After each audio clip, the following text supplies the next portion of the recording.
कुएं के जादुई 7 लहंगे। एक गांव में श्वेता नाम की लड़की अपने माता पिता के साथ रहती थी। श्वेता के माता पिता उसे हर चीज दिलाते और श्वेता को हमेशा खुश रहते और ऐसे ही दिन बीत रहे थे। और एक दिन श्वेता के माता पिता का एक्सीडेंट हो जाता है और उस एक्सीडेंट में श्वेता के माता पिता नहीं रहते हैं। जब ये बात श्वेता को पता चलती है तो उसे बहुत दुख होता है और वह बहुत रोती है। लेकिन जब श्वेता की चाची सुमन को यह पता लगता है कि श्वेता के पास ढेर सारी जमीन है, यह बात पता लगते ही श्वेता की चाची अपने घर में श्वेता को रख लेती है। लेकिन वह उसे अपनी बेटी की तरह नहीं मानती थी, उसे सिर्फ एक नौकरानी समझती और घर का सारा काम करवाती। सुमन की पहले से ही एक प्रिया नाम की बेटी थी, वह भी श्वेता से नफरत करती और उसे भी अपने घर की नौकरानी समझती। ऐसे ही दिन बीत रहे थे। एक दिन सुमन अपनी बेटी प्रिया के साथ पार्टी में जाने के लिए तैयार हो रही थी। प्रिया ने पार्टी में जाने के लिए बहुत ही सुंदर सुंदर लहंगे पहनने के लिए निकाल रखे थे। तभी वहाँ पर श्वेता भी आ जाती है। उसे लहंगे बहुत पसंद आ जाते हैं और वह प्रिया से कहती है, प्रिया तुम्हारे पास तो कितने सारे सुंदर सुंदर लहंगे हैं, मुझे तो ये बहुत अच्छे लग रहे हैं, क्या तुम मुझे एक लहंगा दे सकती हो? यह सुनकर प्रिया को गुस्सा आ जाता है। क्या मैं तुझे अपने लहंगे दूं? ये तूने सोचा भी कैसे? तुझे तो ये लहंगे देखने को भी नसीब हो गए, नहीं तो मैं तुझे दिखाना भी पसंद ना करूं। पता नहीं तूने ये कैसे देख लिए, अब तो ये सारे लहंगे बेकार हो जाएंगे। तुझ जैसे लोगों के लिए ये सब नहीं बने हैं, तुझे सिर्फ फटे पुराने कपड़े ही पहनने चाहिए, तो इसी में अच्छी लगेगी, चल जा यहाँ से। तभी वहाँ पर सुमन भी आ जाती है। प्रिया अपनी माँ को देखकर अपनी माँ से कहती है, माँ देखो ना, ये मेरे कपड़ों पर नजर लगा रही है, इसे तुम मेरे कमरे में क्यों आने देती हो? मैंने तुमसे कितनी बार मना किया है कि इसे मेरे कमरे में आने मत दिया करो, लेकिन आप भी नहीं समझती हो और आज तो हद हो गई। इसने मेरे कपड़े देखकर मुझसे मांगने की कोशिश करी। क्यों रे कलमुही, तूने मेरी बेटी के कपड़े मांगने की कोशिश करी? तेरे पास कपड़े नहीं है क्या फटे पुराने पहनने के लिए? तेरे पास घर में कोई काम नहीं रह गया है क्या जो तू मेरी बेटी के कमरे में आ जाती है? जा जाकर बर्तन धो, इतने सारे बर्तन धोने के लिए पड़े हुए हैं और घर भी कितना गंदा हो रखा है, जल्दी जाकर साफ कर। सुमन श्वेता को डांट कर वहाँ से भगा देती है। श्वेता बहुत उदास होकर अपने कमरे में जाकर रोने लगती है और अपने स्वर्गवासी माता पिता को याद करने लगती है। माँ, पिताजी आप कहाँ चले गए? आप मेरी छोटी छोटी ख्वाहिशों को पूरा किया करती थी, लेकिन यह चाची मेरी एक भी इच्छा को पूरी नहीं करती है। मैंने आज उनका इतना पुराना लहंगा भी मांगने की कोशिश करी, लेकिन उन्होंने मुझे नहीं दिया।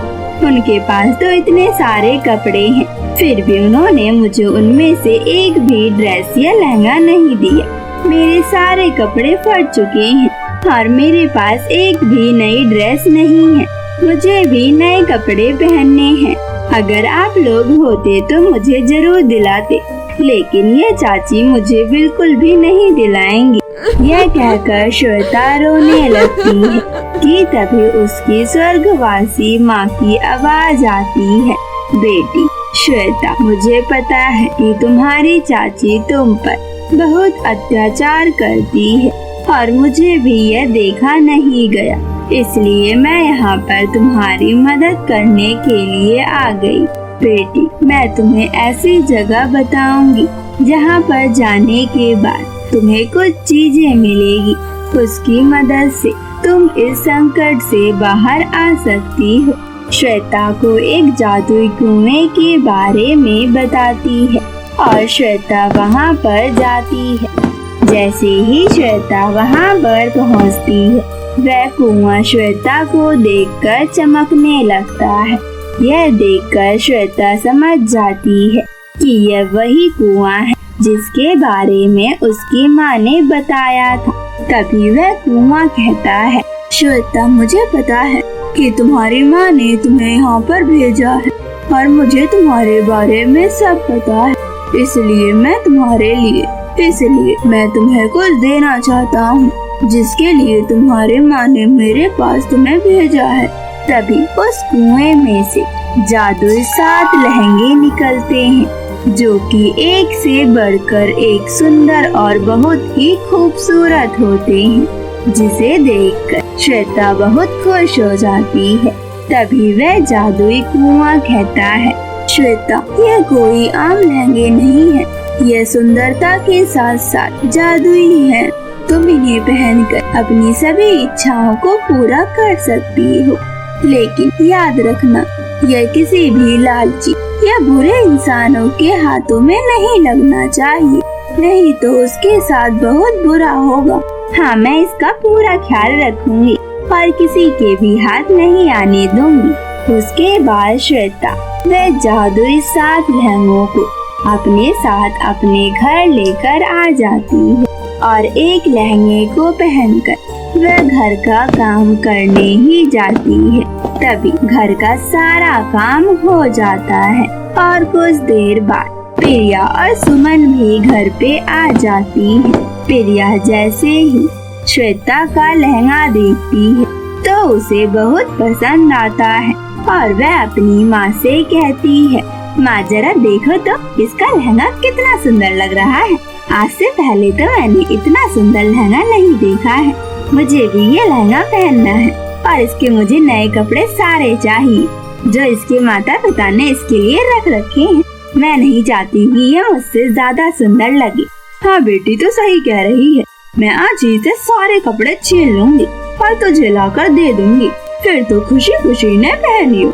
यह कहकर सुमन श्वेता के पास जाती है और उससे कहती है, सुन श्वेता, जो तेरे माता पिता ने जितने भी कपड़े रख रखे हैं और लहंगे, वे सारे कपड़े दे दे मुझे, मेरी बेटी उन्हें पहनेगी।